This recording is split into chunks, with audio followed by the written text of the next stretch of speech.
Sometimes it's great to win these games and then you feel great about yourself and you set regular season records and all that. And all of a freaking sudden, you can't win the big one for some odd reason. It's happened in each of the four major sports leagues: baseball, basketball, football, hockey.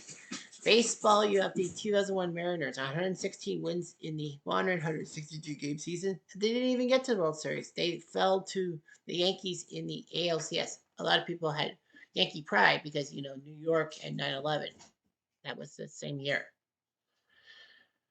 So, anyhow, the 1906 Cubs also won 116 games, although it was in a 152 game schedule. So, logically, they could have won more. But they lost the World Series to the hitless winners, aka the White Sox. In football, the Patriots, everyone knows they were 16-0 in the regular season, back when the regular season was 16 games. They got to the Super Bowl, but fell in Super Bowl 42 to the Giants thanks to their ball possession and Eli's play to David Tyree, the helmet catch, as they call it. In basketball, the Warriors, 73-9. Did they win the title? They almost did. They were up 3-1 on Cleveland in the finals, but then Draymond Green just had to get angry, get ejected from game 5. They lost that game, and Green had to be suspended for a game. So basically, Golden State lost momentum, and we all know about LeBron's block on my favorite Warrior, Andre Iguodala. And then Kyrie's three-pointer. That was tough. But of course, it's about hockey, and of course, it's a dead giveaway because what team won 65 games in 2023? Yeah, that's right, the Boston Bruins. And of course, as tradition dictates, the first 14, I think, the first 14 um, videos are about the teams that did not make the 2025 Stanley Cup playoffs and basically giving them the flowers. So anyway, let's talk about the 2023 Boston Bruins. Hello out there, we're on the air. It's Cutter with NHL time. Tensions blow, the whistle blown, and the pucks go down the ice. Some teams just want to win the cup and do it with a smile. Hey, that is cool. Up on the River Nile. Oh, the good old hockey game. Who will come out on top? Will a team get through the cup to the cup by any means necessary? Oh, the good old hockey game. It's the best game you can name, and I'm have no shame. I will simulate those hockey games. Woo! So the Boston Bruins were invented. Well, they were in the original 16, but they were not in the NHL from the beginning. They were added in 1925. Boston would become the first American team in the NHL.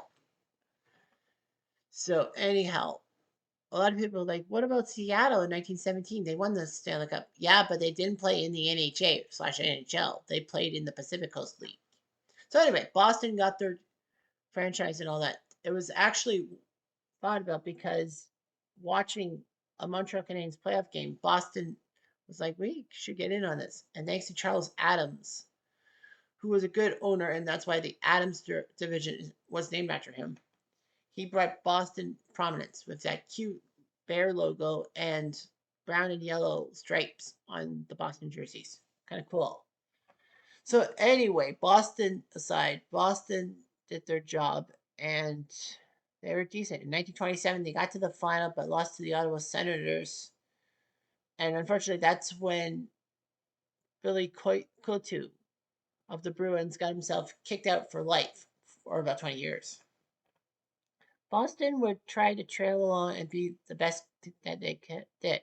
They did have a good goalie pipeline. Tiny Thompson was good for Boston, and then he became Frank Brimsek, who's known as Mr. Cyril for all those shutouts and all that. In 1939, the Boston Bruins took on the New York Rangers in a famous NHL semifinal.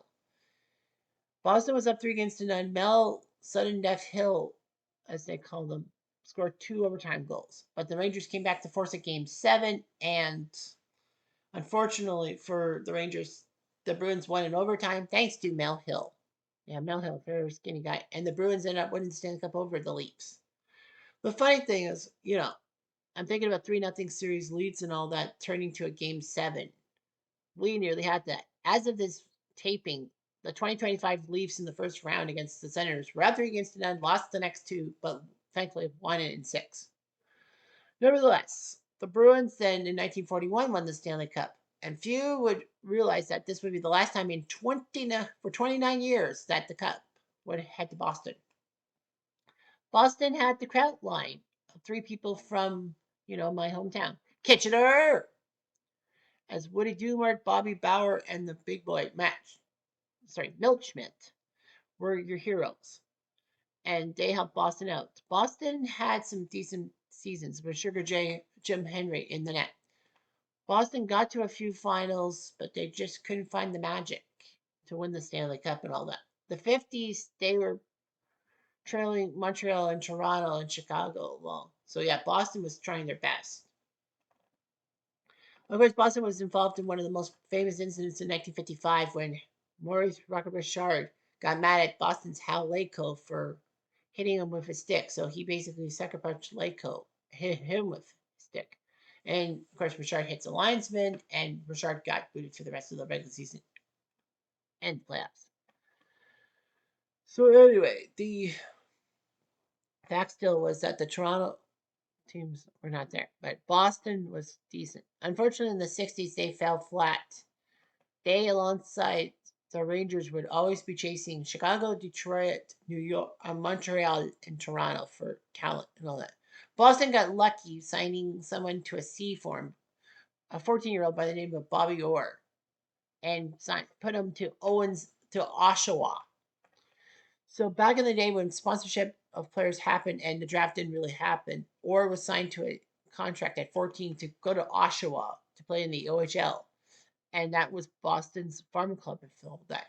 All original six teams had an OHL affiliate. Montreal had Peterborough, Toronto had the Marlies, Chicago had St. Catharines when they had a team.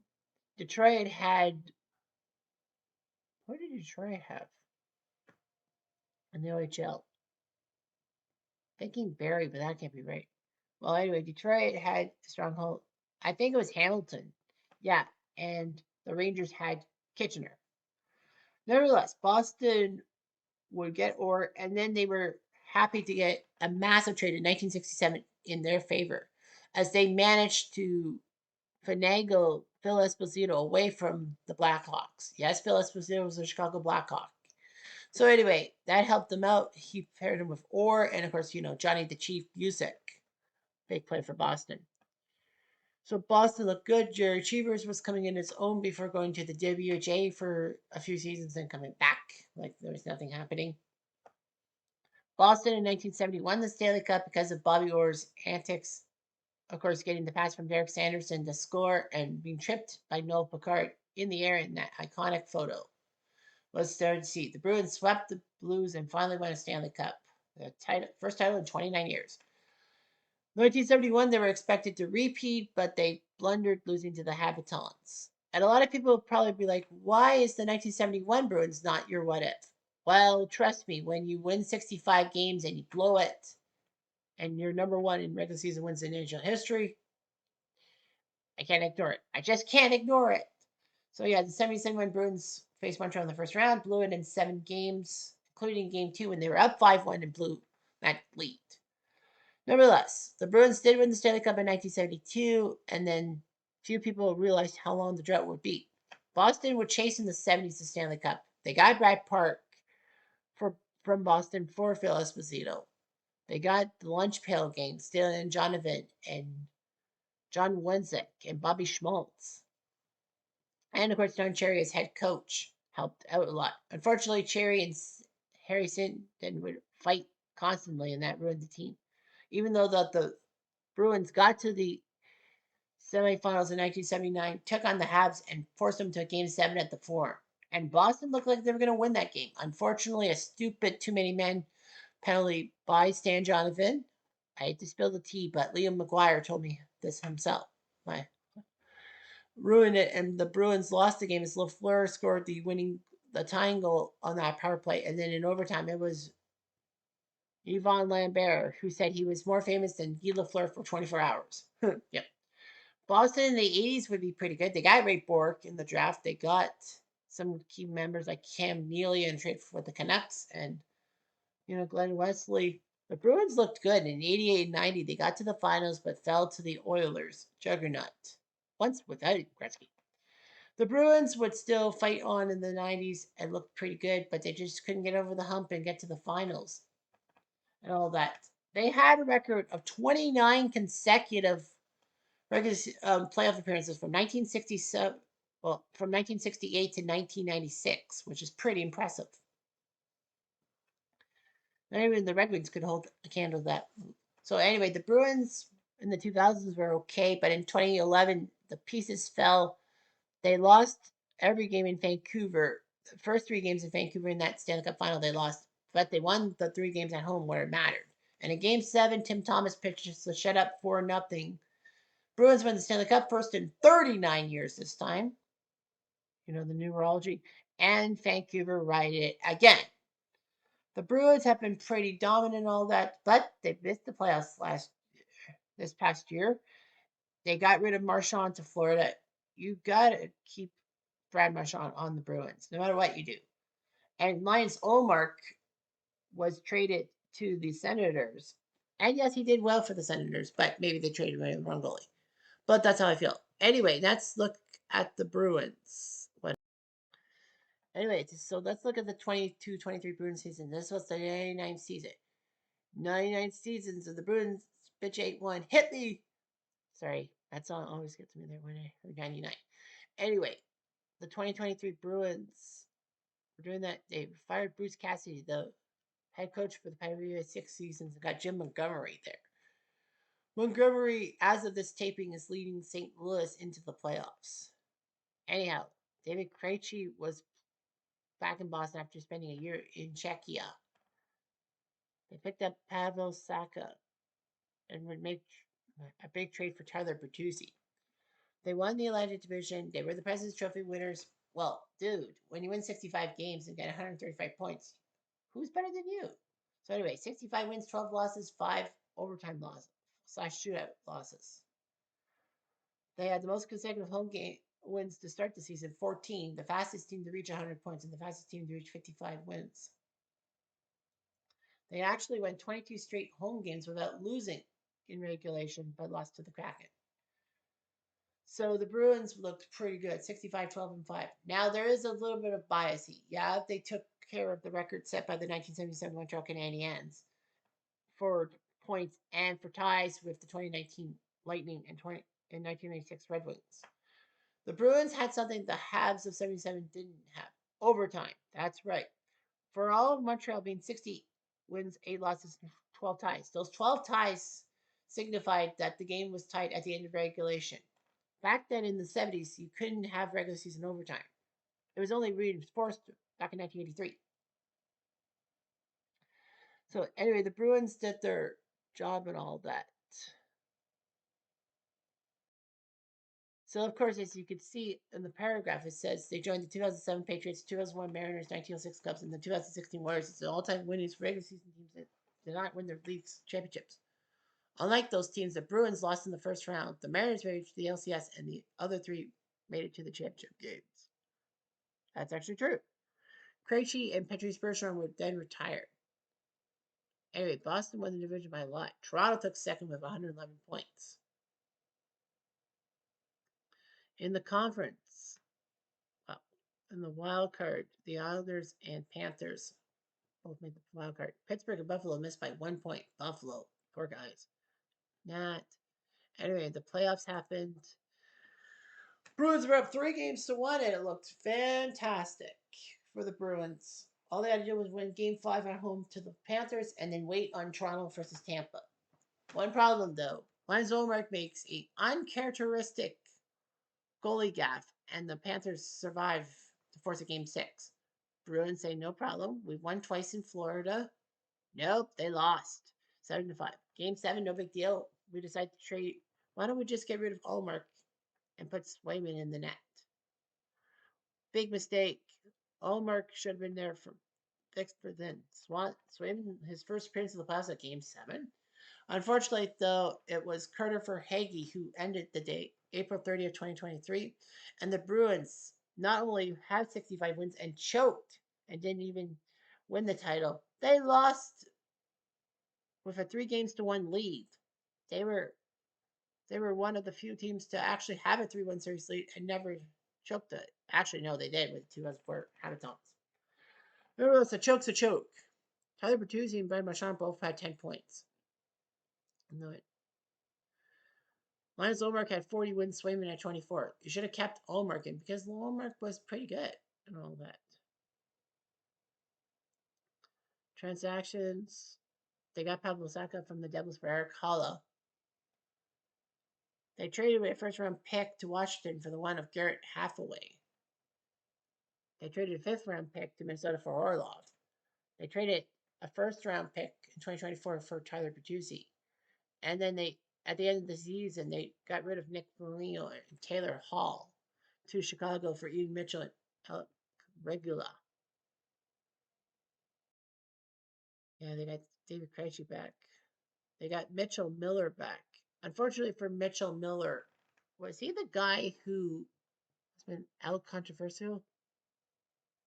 Yeah, he subjected a disabled person to something. And that was, stupid that he should have been. Why would he be in the NHL system in the first place? They drafted decently, I guess. So anyway, the Boston Bruins fell flat. What would have happened if they had got out of the first round? Let's see. So as you can see, the Bruins in 2023 would have faced the Toronto Maple Leafs. And yes, Samsonov was our starting goalie. I know that for a fact. Joseph Wall was the backup. So yeah, Lance Allmark would start game 1 and all that. Boston had the thing for Jeremy Swayman. So nevertheless, the starting lines, yeah, we don't bother the other series. They would have faced the Leafs, who took care of Tampa. So game 1 would go to the Bruins, 4-1.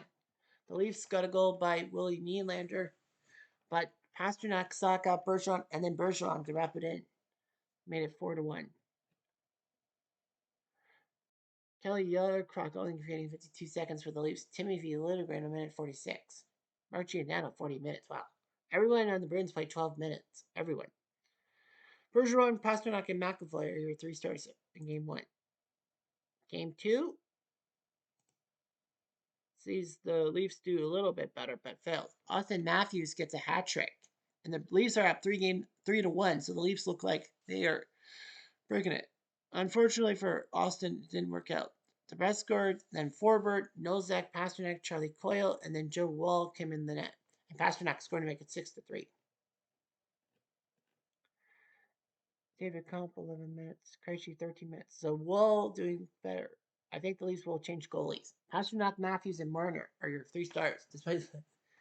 So yeah, so the Leafs are down 2-0, and they're going to go with Joseph Wall in the net.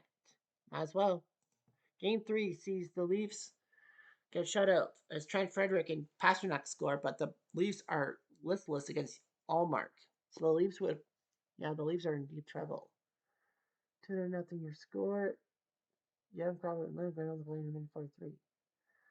Allmark, Pasternak, and Frederick. So in game 4, the Leafs are in deep trouble. And they win 3-1. Mitch Marner did score. Nylander got a 10-minute misconduct or unsportsmanlike. Fortunately, though, he wasn't thrown out of the game. Austin Matthews made it 2-0. Jake DeBrusk made it 2-1 with less than a minute left, but then Comp scoring the goal into the empty net against the Bruins. So the Leafs at least force a game 5. So at least they don't get swept. Will, Riley, and Marner are your 3 stars. Game 5 back in Boston sees the Bruins prove who they are. The Leafs held them tight. Giordano and Bunting. Then Bruins with Craig Smith and Pasternak. It was 2-2. The Leafs were holding them. But then Lindholm, Coyle, and Krejci scored 5-2. The Leafs would have been listless and taken out in 5. I actually would have predicted the Leafs losing to the Bruins because I'm like, there's no effing way that the Leafs were going to beat the Bruins. Lamp, Home, Krejci, and Carlo are your 3 stars. So now comes the next part. Who would the Bruins have faced in the 2023 Stanley Cup semifinals? And for the life of me, I can't remember. So anyway, yeah, so it's Carolina who got out of the Metropolitan Group. So Carolina would face Boston. Great matchup there. Allmark in there against Anderson. Yeah, playoffs because we changed teams. Game one sees the Bruins win 3-1. Ahoka scoring for Carolina. Then DeBrusque 1-1. Pasternak and Krejci scoring in the third period. And it was 3-1. Derek Stappine getting 2 minutes for Carolina. Man, Carolina had some former Rangers. Jesper Fast. Anyway, so DeBrusque, Grizzlick, yeah, and Krejci, your 3 stars. Game two sees the Bruins lose 3-2. Burns and Foster made it 2-0 for the Canes. Bruins got 2 more goals, Pasternak and Bergeron. But then Aho was the hero, and Carolina splits with Boston. Derek Stepan getting 9 seconds. Aho, Anderson, and Stahl, your 3 stars. So at 1-1, they go back to Carolina, and it would be the Bruins winning in Carolina, thanks to Saka and Pasternak's goals. So yeah, 2-0. Kotkaniemi getting a minute 50 seconds. Stefan not getting any time. Allmark, McAvoy, and Saka, your 3 stars for the Bruins. Game four.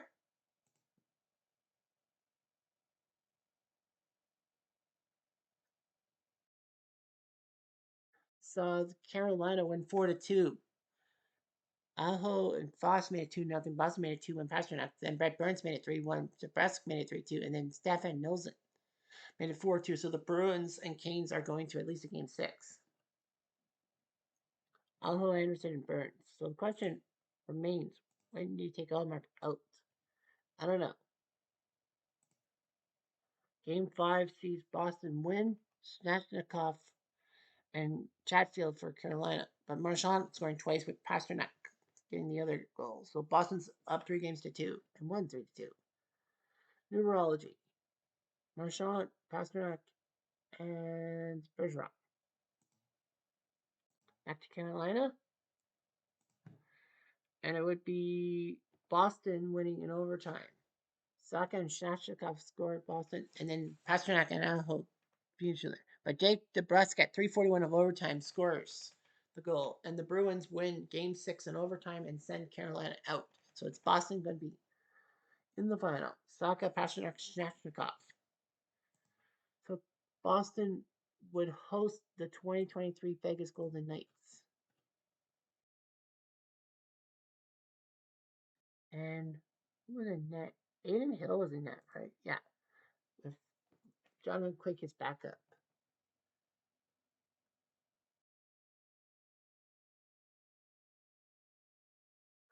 So so Boston would host Vegas.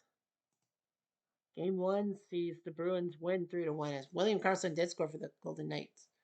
Jake DeBrusque scored. Keegan Kolesar got ejected for charging. Teddy Bluger was out of play. Charlie Coyle did score on the power play to make it 2-1, and then Pasternak made it 3-1. DeBrusque, Karlsson, Pasternak, your 3 stars. Game two saw Vegas only scoring once again, and that's Marchessault. Krejci, Clifton, and McAvoy scoring for the Bruins as they're basically playing lights out. Krejci, Hill, and McAvoy. All right, they only had 9 shots on target? Really? That can't be right. Wow. They only had 9 shots? I didn't even realize that. Vegas down 2 games to none, and they decided to go with what brought them there, Jonathan Quick. And it worked. Charlie Coyle made it 1-0, and then Vegas scored on a goal by Riley Smith. But in overtime, Eichel got caught for roughing, no goal. And then at 18:16, Marcinso scored. So the Bruins lose to the Knights 2-1. It's a close one though. Quinn, Allmark, and Coyle were your 3 stars. Why was Marshall not a star? Even the third star. Well, Game four sees the Bruins crush the Knights 3-0 as Saka, Pasternak, and Hall all score. And Vegas basically, it's like no matter who's in that, they're basically screwed. Saka, Hall, and Ulmer. So back to Boston, and they're going back to Aiden Hill. And it doesn't work as DeBrusk and Nosek score, and the Boston Bruins would have won the Stanley Cup in 5 games over Vegas. They would have taken Toronto out in 5, then Carolina in 6, and then Vegas in 5. So like Boston would have crushed it, and they wanted to win on home ice, I guess. But yeah, back-to-back shutouts by Allmark. That would have been just plain insulting for Vegas. Allmark, DeBrusk, and Nosek, your 3 stars. So Boston did it. Boston would have won the Stanley Cup quite handily, and Allmark would have been like got the confidence back he needed and crush everyone's hopes and dreams, especially Vegas. Anyway, I'm Jeff Diamond. I do